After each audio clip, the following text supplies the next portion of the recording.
Bonjour à tous et bienvenue sur Food is Love, j'espère que vous allez bien. Bonne nouvelle pour tous ceux qui cherchent une excuse pour ne pas partir à la plage, car aujourd'hui je vais vous offrir le winter body de vos rêves en plein été. Tout ça grâce au fils spirituel du mac and cheese et de la soupe aux oignons. Allez, on y va, ou plutôt on n'y va pas, en vacances.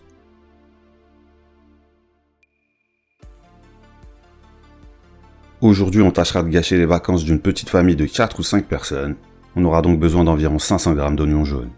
J'ai bien dit environ, donc si avec 3 oignons vous tombez sur 600 ou 700 grammes, ça fera parfaitement l'affaire. Encore plus si vous aimez ça. Bien sûr, dans un premier temps, vous allez vous atteler à la corvée d'oignons, épluchage. Avant d'émincer vos oignons, je vous encourage à vous débarrasser de cette petite partie qui était rattachée aux racines. Cette partie qui relie toutes les couches de l'oignon entre elles, ainsi lorsque vous émincerez votre oignon, les différentes couches se sépareront sans problème. Des oignons qu'il ne faudra pas émincer trop finement, afin qu'on puisse les caraméliser en douceur sans en faire une compote. Une fois la partie oignon terminée, il faudra s'occuper de la partie cheese avant de pouvoir attaquer à la cuisson. En ce qui me concerne, j'ai opté pour de l'emmental qui s'associera parfaitement avec les oignons. Vous pouvez opter pour un autre fromage bien de chez nous comme du Cantal ou du Gruyère, ou pour un autre fromage pas de chez nous comme du cheddar ou du Monterey-Jack. En ce qui concerne la quantité, 400 g de fromage devrait suffire pour ne plus voir de maillot de bain pendant plusieurs semaines voire plusieurs mois. Un fromage qu'on râpera nous-mêmes en essayant de dépenser le moins de calories possible, donc pensez bien à garder un rythme cardiaque très bas. Il est temps maintenant d'attaquer la cuisson. Une marmite ou une cocotte de 5 litres conviendront très bien. On y fera fondre sur un feu moyen 50 g de beurre doux et 2 ou 3 cuillères à soupe d'huile d'olive. Et une fois le beurre fondu, on y plongera nos oignons. On les assaisonnera de suite avec 2 généreuses pincées de sel. Enfin, on les mélangera avec le beurre. Ces oignons, on va maintenant les caraméliser pendant 45 minutes. Pendant ces 45 minutes, vous alternerez entre coups de spatule et tranquillité. Vous les laisserez confire dans le beurre en venant les remuer toutes les 5 minutes. N'hésitez pas à réduire légèrement le feu si vous sentez que la tendance est aux oignons grillés et non aux oignons caramélisés. La coloration doit se faire par l'extraction du sucre des oignons qui va donner la caramélisation et non par la carbonisation due à la chaleur. Et c'est pour cela que ça va durer au moins 45 minutes. Au bout de 45 minutes, il est possible de continuer le processus pour obtenir une caramélisation plus intense. N'oublions pas que le gros lardien n'a pas de patience, donc on va dire qu'on est bon. Maintenant, parfumons ces beaux oignons caramélisés avec 3 gousses d'ail pressées.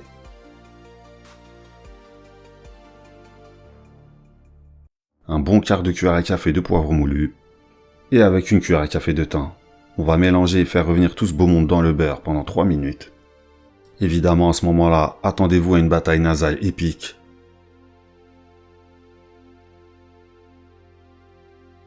Vous serez assailli de toutes parts, et au bout de 3 minutes, vous pourrez singer vos oignons avec 2 cuillères à soupe de farine.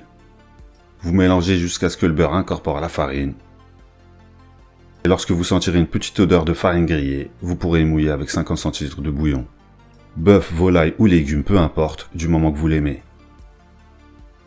Maintenant, vous mélangez jusqu'à ce que le bouillon fusionne avec la farine. Profitez-en pour bien déglacer le fond de la cocotte. Grattez avec votre spatule pour détacher le caramel. Lorsque vous aurez obtenu votre sauce encore très fluide, vous la compléterez avec 20 cl de crème liquide. Puis vous mélangez pendant quelques minutes jusqu'à ce que votre sauce commence à s'épaissir.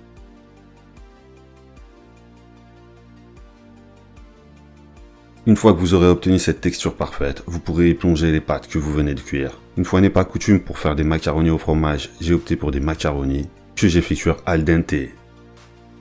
Une fois plongés dans la sauce, on les mélange bien sûr. Puis on les laissera terminer leur cuisson pendant 2-3 minutes à couvert. Au bout de 3 minutes, vos pâtes seront parfaitement cuites.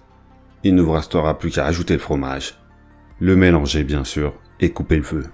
Vous constaterez qu'on n'a pas ajouté de sel depuis l'assaisonnement des oignons. C'est normal, le bouillon est salé, le fromage l'est aussi.